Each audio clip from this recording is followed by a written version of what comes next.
Good morning and good afternoon, everyone. Welcome to today's Exploring by the Seat of Your Pants Hangout. My name is Joe Grabowski, and I'll be your host for today. Always exciting when we can take a virtual field trip to Toronto, Ontario, to Ripley's Aquarium of Canada. Today, I'm really excited that we're going to be doing a little hangout with a zebra shark. So we are joined by educator Danielle Question, as well as Aquarist David Fraser, and we are going to check out a behavioral training session with two female zebra sharks that call the aquarium home. So their scientific name, Stegostoma fasciatum. We're really excited for this. It's always exciting to see the zebra sharks in action. Danielle, thank you so much for joining us live today, and we're looking forward to learning more about the sharks and, of course, firing some questions your way. My pleasure. It's always great to be able to teach everyone about these beautiful animals. So, like Joe said, my name is Danielle. I'm an educator here at Ripley's Aquarium of Canada.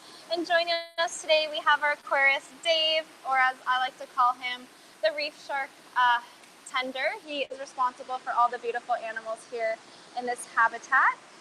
So today we're going to primarily be focusing on the zebra shark. So if you can see that lovely lady swimming by here, that is who Dave is going to be feeding today. So, oh, and there's just the other one there. So like Joe said, we do have two female zebra sharks. So Dave's just going to get right into the water with them. And they're going to get really excited because they know when Dave comes into the water, they know that means it's lunchtime. And today they are getting fed squid, which is one of their favorites. And they're also getting some different fish species. One of them is mahi-mahi and one is bonito. So take a closer look. Looks pretty appetizing for a shark, I'd say. So you can see here, there she is ready. So Dave's got some squid in his hand and he feeds them right out of his hand. Now these sharks they do have teeth, but they know that Dave is not food. They're just interested in the squid that he's going to be holding. And it's almost like a vacuum action when they get their food. They suck it in their mouth. And Dave is going to, you might see him kind of lifting them up. So he's going to try and flip them over. And the reason we do that is we want to get them used to this action because it's just an easier way for us to check up on their health. So when a shark flips on their back, they enter a state called tonic immobility. So it's kind of like they enter a trance. Now this is natural and normal. It doesn't hurt the animal. But like I said before, it's a more non-invasive way to be able to give these animals checkups. So make sure they're healthy. We can test their blood. And that just gets them used to the process. And we like to call this a positive reinforcement. So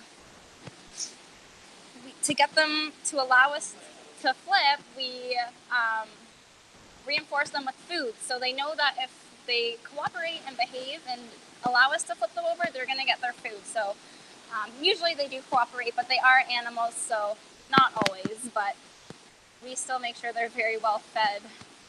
So the zebra sharks, they're actually one of my favorite sharks, and my favorite sharks that we have here at the aquarium. So this is a type of carpet shark. So there we go. See, there's her belly. So now she's gonna get her food. See if you can see the sucking action. So she'll just get that squid.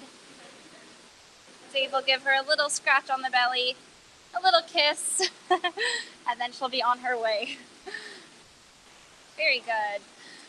So as I was saying, these zebra sharks are classified as a carpet shark. So that's because they have very beautiful patterns that kind of resemble a funky pattern carpet. And there are other sharks that belong to the carpet sharks, which include the white spotted bamboo sharks, which you can see, hopefully those smaller brown sharks there. That's a type of carpet shark. And there's also the wobegons, which we do have two living in this tank as well. They'll probably stay on the bottom, but they're also classified as a carpet shark. These sharks are smaller. They usually only grow about 2 to 4 meters long, and most of the length of their body is their tail. So you notice they have this beautiful long tail. That's mostly the length of their body. They can be 40 to 65 pounds, and they usually live about 25 to 35 years. There we go, another shark on its back. She'll get her food. Now you might be wondering why they're called zebra sharks, because if you can see, they don't have stripes like a zebra, but they do have spots. So they got their name zebra shark because as juveniles or babies, they're born with stripes, and as they mature, their pattern changes to this dot. So it looks more like a leopard, but not to be confused because there is a different species of shark called the leopard sharks, but that's where they got their zebra name from. And you can find these sharks in shallower waters, typically near coral reefs. And they like to live in the Pacific Ocean, so near Japan and Australia. They live in the Indian Ocean as well as the Red Sea. And they like to stay near coral reefs because there are lots of places that they can hide and rest. So this is a type of shark species that is able to remain stationary or remain still, unlike some sharks like the sand tiger shark that always needs to be swimming in order to breathe. But these sharks have a hole behind their eye called a spiracle, which pulls in water and flushes it over their gills so they can still breathe as they rest still on the bottom.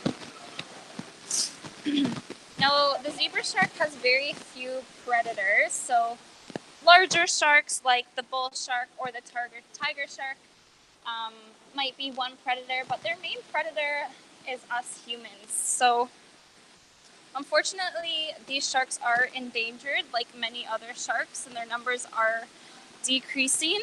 And that's because humans fish for sharks. So we fish for sharks and use mainly their shark fins. And we use these fins for different products, one of them being shark fin soup. But shark fins have also been found in, there you go, we have the shark right out of the water. And that is helpful because we'd be able to get a weight measurement for the sharks there. So all Dave is doing, we repeat these activities whenever we feed them, just to make sure that they're comfortable and ready when we do need to do certain health procedures on them. And there's no surprises, so they are very comfortable with Dave since he is the one taking care of them.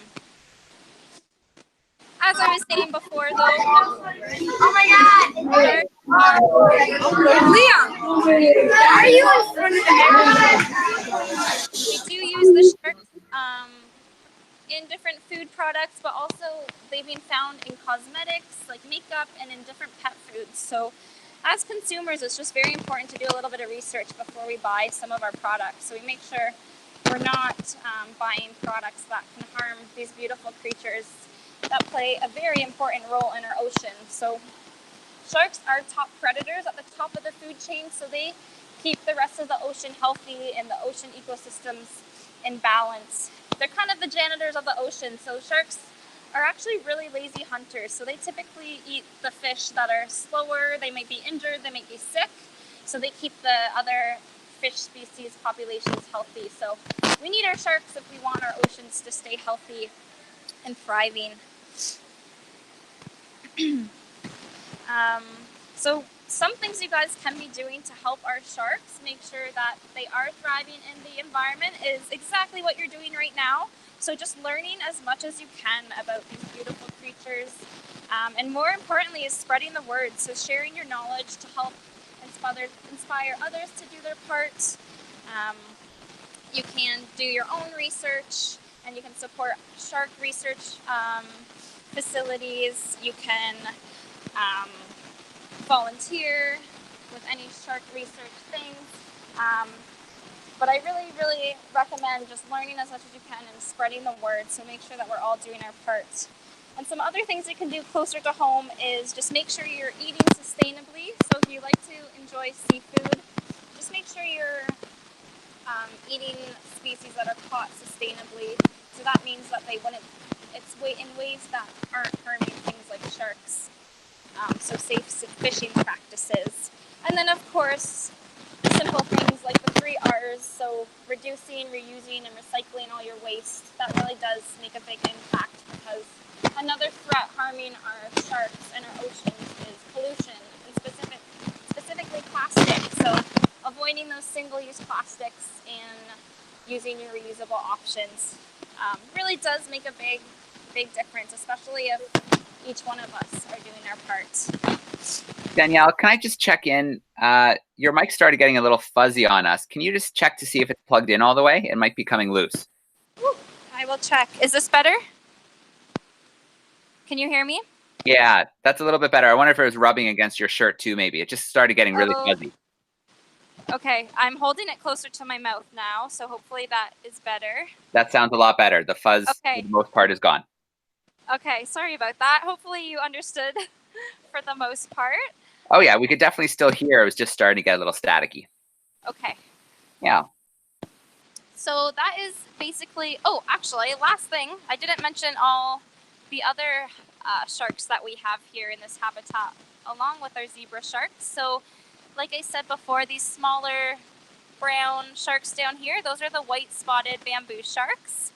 Now, a lot of these sharks were born right here at the aquarium. We have over here the black tip reef sharks. We also have a white tip reef sharks, which I don't see. I think they're resting on the bottom at the moment.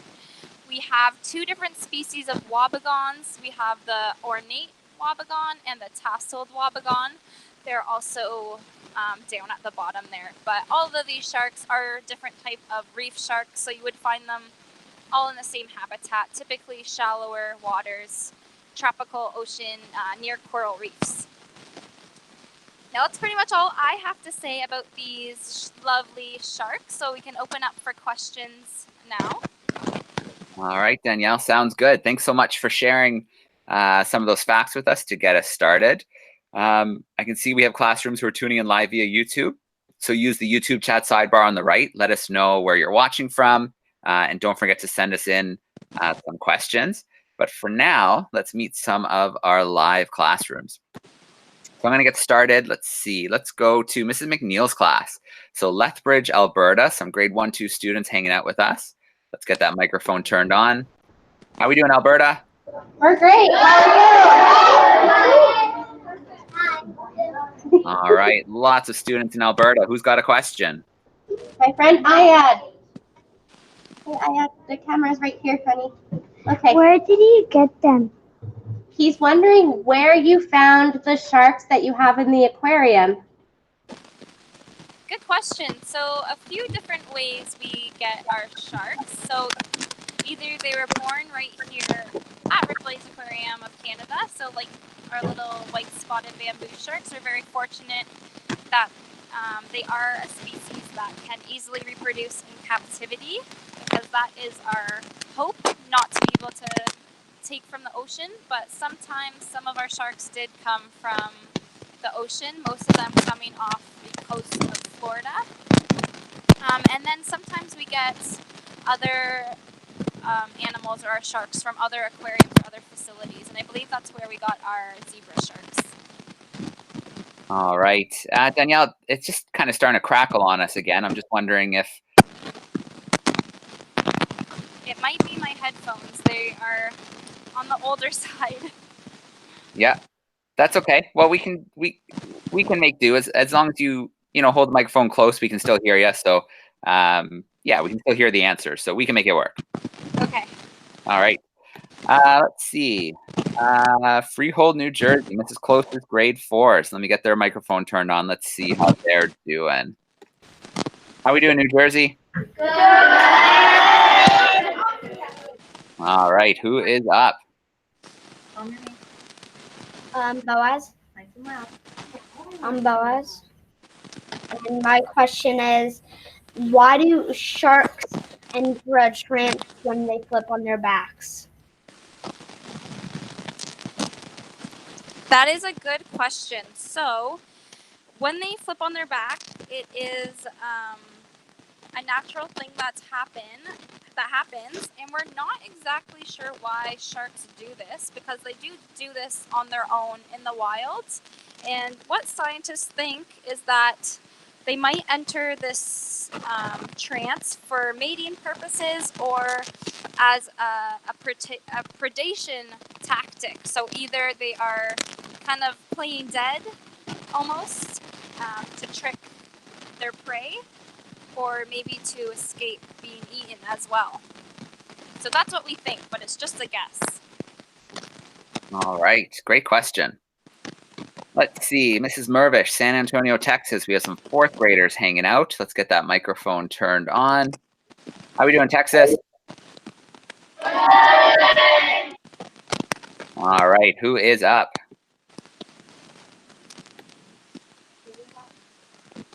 Can they be trained enough to be a pet? Pardon me? Can they be trained enough to be a pet? Sorry, I can't hear the question. That's okay. She's wondering, can they be trained to the point where they could be a pet in someone's home, the zebra sharks? Well, they are very smart creatures, but I don't think I would recommend to keep a shark as a pet in your home. As you can see, they are quite large, so you would need a very large space in order to keep them happy, and they do require very special food and special water. You'd have to monitor to make sure it's the right temperature and the right saltiness. But if you had all the right tools to keep this animal, then I guess you could. Or you could come visit the aquarium and see them. All right, I think that second option, visiting the aquarium, probably the best for most people. All right, Mr. Kennedy's class, grade 4-5, hanging out with us in St. Thomas, Ontario. If you want to turn your mic on for me, give us a big shout out and then go ahead with your question. Can you hear us okay? We gotcha. All right, our question is just kind of two parts. We're just wondering if zebra sharks are active creatures, and how much would they sleep in?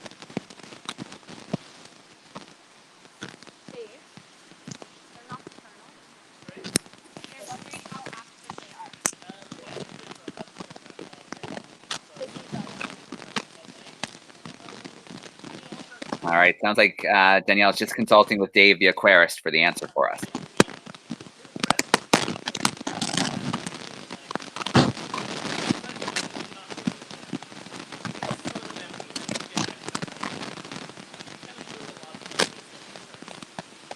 So, yes, sorry, I was just consulting with Dave here to make sure my answer was accurate. So, most sharks are nocturnal, so they spend most of the day resting along the bottom, and they would, to save their energy for hunting at night.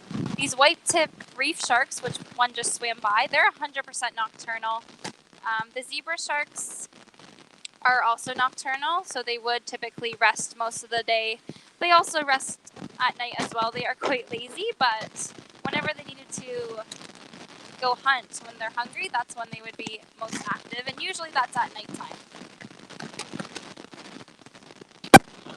All right, so let's jump to our next classroom. Let's go to San Antonio again.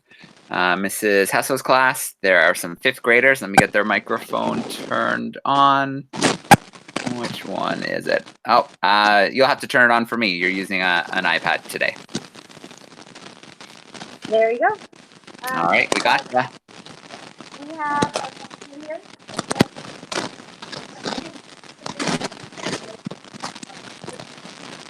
So what's the current estimate of the population of zebra sharks? Sorry, I couldn't hear that question. So Danielle, they're wondering about the estimate for the current population of zebra sharks in the wild. Oh, good question. So I don't have the exact numbers. All I know is that all of the populations, except for the population found in Australia as well, but the rest are all very endangered. So their numbers would be very low and decreasing. But Australia has special conservation. Danielle, can you hear me?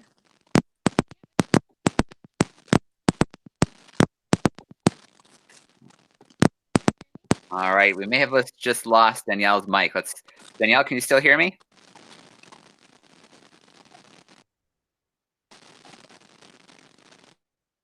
Hear me? Okay, you're back now. Did you take the mic out? So I just unplugged my headphones. I think they just died.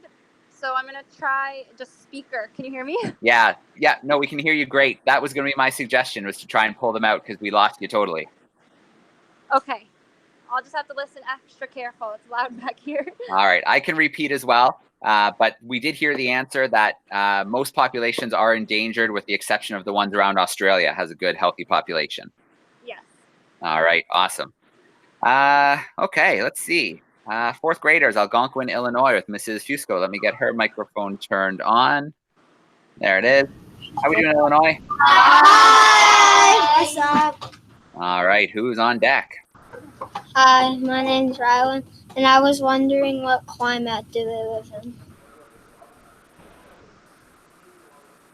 So Danielle, just to repeat that for you, they're wondering about the climate that the zebra sharks are found in. Yeah, so the zebra sharks are found, like I said, they're found in the Pacific Ocean and the Indian Ocean and the Red Sea. So these are more tropical, warmer areas, and they're found on coral reefs, which usually are warmer waters since corals can only grow in specific temperatures. So in areas that are tropical. So think about Australia. It's really hot and really tropical.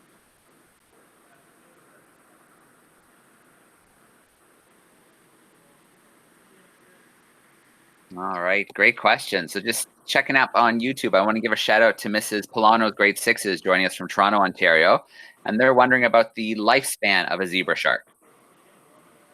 Yep, so typically zebra sharks can live between 25 to 35 years. All right, perfect. And is it longer in captivity? It's about the same actually. Okay, very cool. Let's take a trip now to there we go, Anaheim, California. Grade 5's hanging out with Mrs. Whitcomb. Let's get that microphone turned on. How are we doing, grade 5s?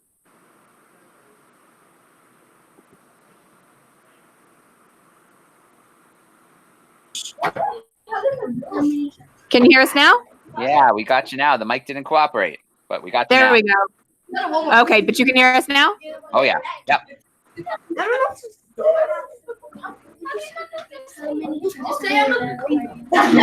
We do have a question. All right, go for it. We're ready. No. Okay. How many types of sharks there's in the aquarium? How many different types of sharks do you have there at the aquarium? We have 13 different species of shark, and this is the tank with the most. So how many? 1, 2, 3, 4, 5, 6, 7 different species of shark living in this one habitat. All right, excellent. And then if you're looking classroom, if you're really paying attention, you can see that there's a cool feature in this tank. There's a tunnel. So every once in a while, you can see someone going through the little tunnel, crawling through at the bottom, and getting their own experience immersed in the sharks, which is pretty cool. Yes. Oh, there's someone now, if you can see, right in the center. All right, awesome. Another classroom hanging out live with us, Mrs. Ford's classroom. Let me find their microphone. Mrs. Ford, do you mind turning on your mic for me? For whatever reason, it's not cooperating today. All that sound.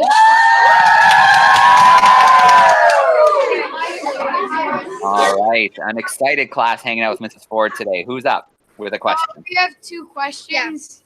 I'm Sivan, and my question is, how does climate change affect the zebra sharks? The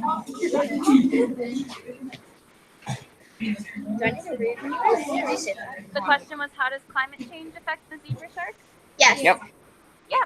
So, wow, that's a good question. So, it's probably the most way it's impacting zebra sharks is their habitat. So, coral reefs, where they ideally like to live, are highly impacted by climate change. They're incredibly sensitive animals that need a very specific temperature. So with climate change, one of the impacts is rising sea temperatures, which would kill the corals, cause coral bleaching. So the zebra sharks would no longer have a habitat to live. They use this coral reef to hide and rest in. They find most of their food there. So without the coral reefs, it's no longer a place that they can live. There's no food left. There's no places to hide. So that is probably how climate change is impacting the zebra sharks the most. All right. So I want to give a shout out to Mrs. Barha's class really quickly. They're joining in. One more question. Oh, hold on a sec. We'll be right back to you guys, I promise. Mrs. Barha's class is watching live in California, and they're grade 6s, and they're wondering, what does Dave think? Does he think that they prefer to eat the food normally, or does he think that they really like it to be flipped over and get the food that way, or maybe it doesn't make a difference at all to them? Good question. I'm going to actually pass the phone right to Dave so he can answer that. So Dave, the question was, do you think the zebra sharks enjoy the method that we feed them, or do you think they would prefer to be fed differently, or it doesn't make a difference? And you can hold this right here now if you want. Yeah, my hands are dirty. So it's not really accurate to say they enjoy it. It's more they become desensitized to it. It's kind of like with our touch tanks as well. The animals no longer have a negative association with being handled. Likewise, these guys don't mind being handled because they associate it with food. But saying that they like it or enjoy it versus the other method isn't really fair. They certainly don't dislike it more than being fed in a more traditional way. But it's not a natural feeding. So it wasn't always like this. I didn't just jump in the tank and suddenly I could flip sharks. You have to get them used to it. So it's stepwise. So first off, will they eat if I'm in the tank? That was step one. Then it's just you start maybe subtly petting the top, petting the belly. You kind of progress stepwise. So at this point, it's just part of their normal feeding. They don't really think about it. But yeah, it's more like a neutral, I guess. All right, sharks are just happy to get some food. Yes, I think so. Yeah, Mrs. Ford's class, if you want to turn your mic on, go ahead with that second question. Okay, so I wanted to ask if any of the sharks fight in where they live. Together and they fight each other. Good question. So that is definitely a part of their natural behavior. I haven't seen it happen too often, but what we do see a lot that looks like they might be fighting is actually their mating behavior. So when sharks mate, it's pretty aggressive and it looks like they're in a little fight. So what happens is the male sharks will bite the pectoral fins of the female, which are just those two closest to the head. They'll bite and latch onto that, and then sometimes the female will swim really quickly to try and shake them off, but those males are biting onto their fins quite hard. So that's usually a behavior we see more of rather than actual fighting. All right, so we have time for a couple more questions. So give me a big wave if I should come back and visit your classroom. We'll try and get to as many as we can, but let's start off in Mrs. Fusel's classroom. Your microphone is on. How many kinds of sharks are in the world? In the whole world, wow. So there are between 400 and 500 different shark species that we are aware of. All right. Come in all different sizes and shapes and colors, not just the big kind of great white shark picture that you envision. Okay, well, I highly recommend that the classrooms too take a moment today and Google the wobbegong. They're a really cool looking shark, cool carpet shark, and their camouflage is pretty special too. So definitely Google the wobbegong if you have a chance today. Let's see, looks like someone front and center, Mrs. McNeil's class. Your microphone is on. Go ahead, honey. Right now? Yep. Okay. How do you tell the zebra sharks to girl and boy? Did you catch that? The difference between a girl and a boy? Yep. Yeah. Yeah, good question. Zebra So shark. pardon? Yeah, he's just wondering about the difference between the sharks, the male and the female. Okay, yes. So the way that you can tell a female and male shark apart, generally females are larger, but that's not always the case. So if you want to double check, males have what are called claspers. So those are two finger-like projections that are found near the pelvic fins, so the fins towards the tail. Two claspers, and females do not have that body part, so that's how you can check. All right, and I think we can squeeze one more question in, so give me a wave if I should come back. So let's go, Mrs. Mervish's class, your microphone is on.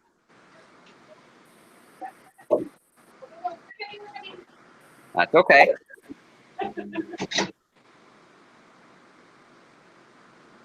How long can they stay out of water? Pardon me? So he was wondering about being out of the water. Can they stay out of water for a period of time?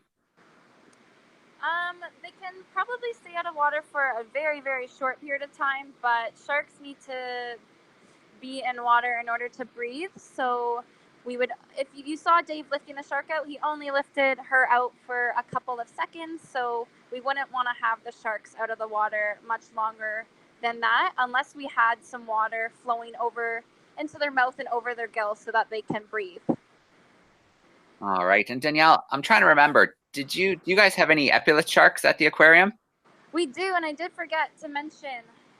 So you can see right there, right beside the white spotted bamboo shark at the bottom of these stairs. And usually you won't see this shark when you come visit because it hangs out up here. All right, well, another shark to Google if you have time today, teachers, the epaulet shark. You can find some cool videos too, because when the tide goes out, their rear fins are modified. They can almost walk a little bit on land to get between the tide pools when the tide goes out. So another really cool shark species to check out if you have some time to Google after the hangout today. Well, Dave and Danielle, it's always an awesome time when we get to hang out at the aquarium. Thanks so much for taking some time to feed the zebra sharks, letting us kind of peek in at the behavioral training session. We love doing it, and we look forward to our next trip to the aquarium. Great. Thank you so much for joining us. All right. Last thing I'm going to do is turn the microphones on, boys and girls. If you want to get nice and loud, a big goodbye and thank you before we sign off for today. Regular Thank